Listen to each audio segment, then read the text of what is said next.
In the fields of Domremy, Joan lived a humble life, herding sheep and praying in the village church. The 100 Years' War cast a shadow over her childhood, but Joan's faith was unwavering. One afternoon at 13, Joan saw a brilliant light and heard a voice, Saint Michael the Archangel.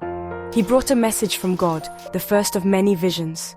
Soon, Saints Catherine and Margaret joined, guiding her with gentle words. Their visits became frequent, urging her to be good and attend church. Joan kept these visions secret, nurturing her faith in silence. The voices prepared her for a mission to save France. Joan believed with humble conviction that God had chosen her. She was to lead, not out of pride, but duty. The saints told her she was destined to deliver France from its suffering. Joan's faith set her apart. While others played, she listened to heaven. Her spiritual awakening transformed her from a shepherdess into someone with a higher calling. The voices promised her a monumental task. Joan's belief grew into an unshakable purpose. She was to save France, a mission requiring courage beyond measure. The girl from Domremy was no longer ordinary. Her journey to become the Maid of Orleans had begun. The world would soon know her name. Joan's voices gave her a clear mission: drive out the English and see the Dauphin Charles crowned king. France was divided, its spirit broken, and the Dauphin's court was full of doubt. Yet Joan's faith was absolute. She believed she was God's chosen instrument. She revealed her visions to her family, insisting she must go to the Dauphin. Her mission was both military and spiritual. France's suffering, she believed, was due to its sins. The coronation at Rennes would restore legitimacy and unite the kingdom. Joan's conviction was magnetic, persuading others to listen. She spoke with authority far beyond her years. The voices warned her of hardship but promised divine protection. Joan's goal was clear: lift the siege of Orleans, crown the king, and restore hope. Her faith inspired those around her. She was no longer just a peasant girl. She was a messenger of God. The impossible mission became her destiny.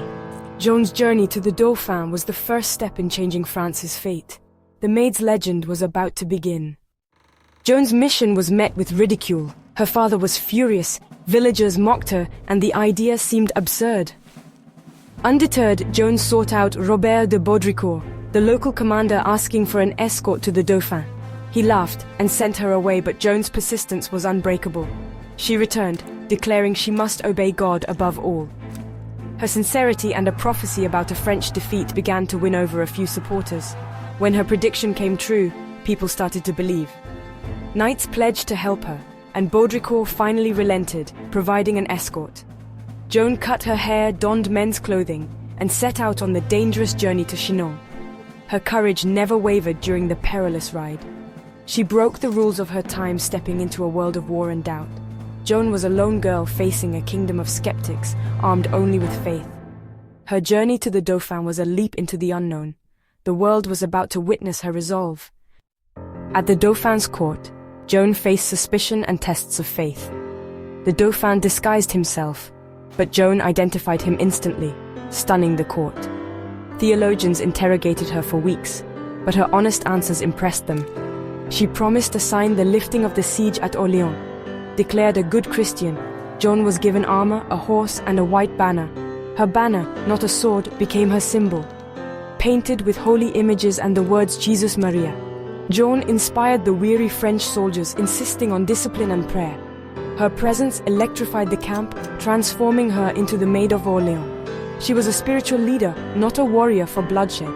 The soldiers saw her as a living saint, sent to lead them. Joan brought hope where there had been none.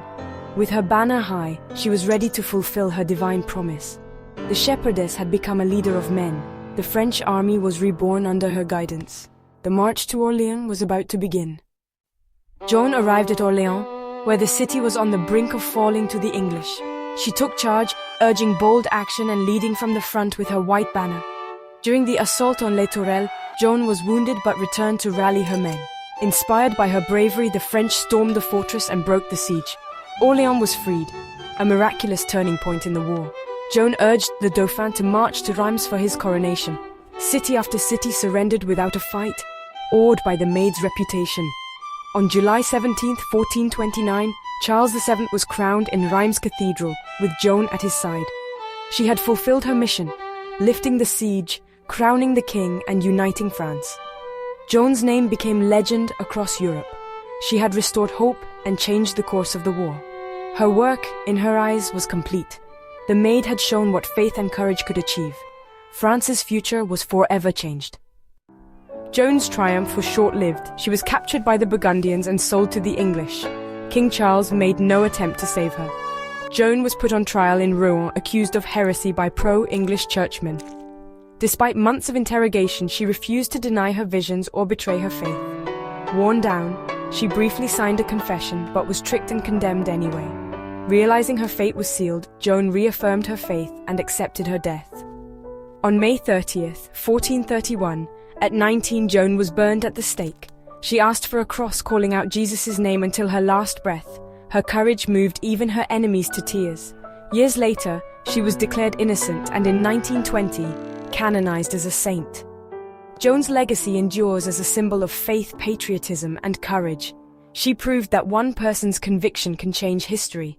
The Maid of Orleans became an eternal inspiration.